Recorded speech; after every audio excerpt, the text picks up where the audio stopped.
È morto a Padova il professor Giuseppe Basso, l'angelo dei bambini malati di tumore, ex direttore di oncoematologia pediatrica, aveva 73 anni, da oltre un mese era in rianimazione ammalato di Covid. Sara Barovier.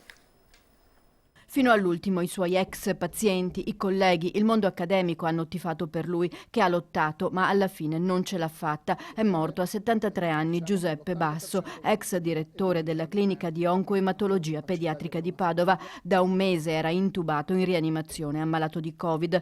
Lo chiamavano il medico dei bambini, l'angelo col camice. Luminare, punto di riferimento, tra i primi nel suo campo e soprattutto professionista dotato di grande umanità, da poco in pensione, ma medico appassionato sempre, legato ai suoi piccoli malati, moltissimi, quelli guariti grazie all'impegno suo e dello staff della Città della Speranza. Lui ha portato da noi la costruzione di un'integrazione ricerca clinica che è stata fondamentale nello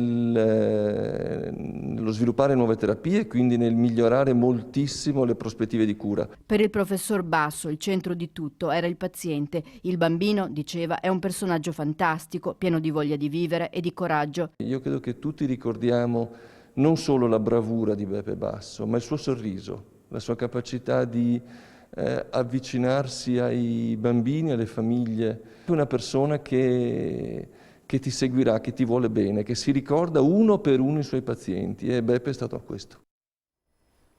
La vicenda ora dei tamponi richiesti per Oltrepass